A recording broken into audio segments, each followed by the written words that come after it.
Michelle is fast becoming known as one who has a special way of reminding us that presidential candidates have a human side.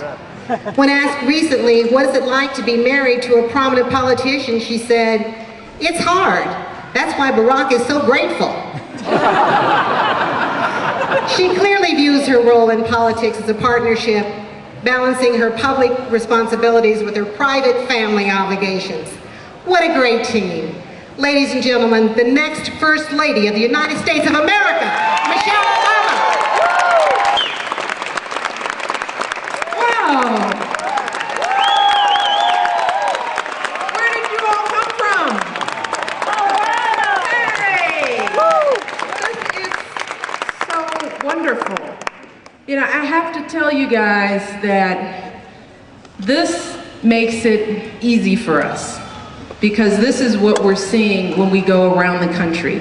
You know, just thousands and thousands of people who have the kind of passion and energy that remind us why we're doing what we're doing. And I just want to thank you on behalf of our family for giving us the kind of support that we need, because this is really critical to the country. So thank you all so much. Thank you.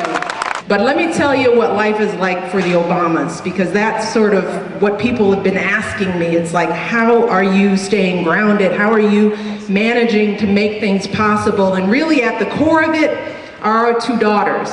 Because you want to know what we did this weekend? Saturday night, ballet recital. Dinner after the ballet recital. Today we woke up, 9 o'clock, birthday party, at a pool, 34 kids, 34 adults, pizza, cake.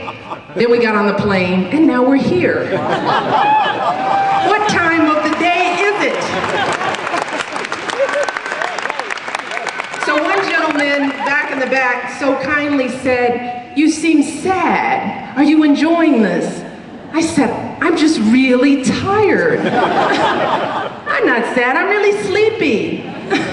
But we're doing fine because we're doing this for the right reason.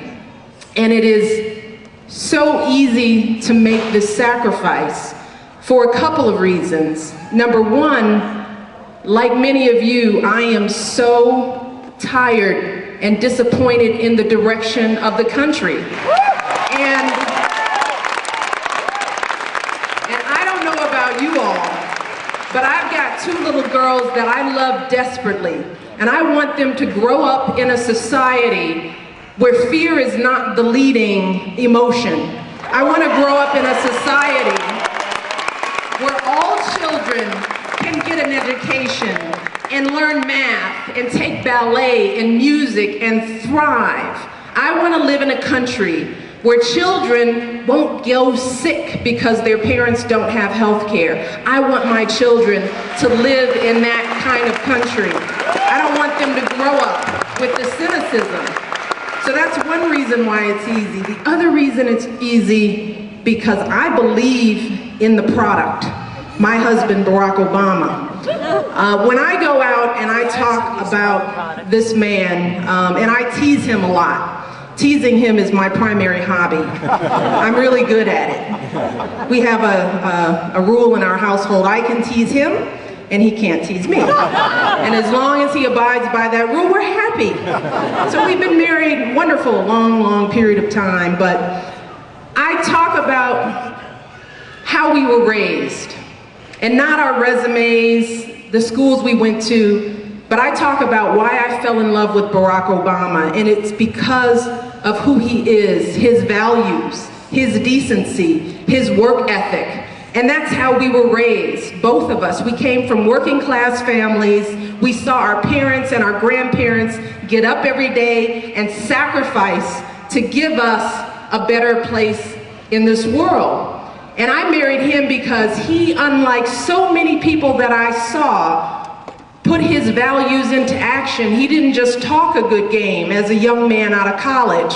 He became a community organizer, working on the ground in ways that were powerful and showed his passion. And I connected with that as he talked about themes like the world as it is and the world as it should be, and how our jobs as citizens of this country is to narrow the gap between those two ideas.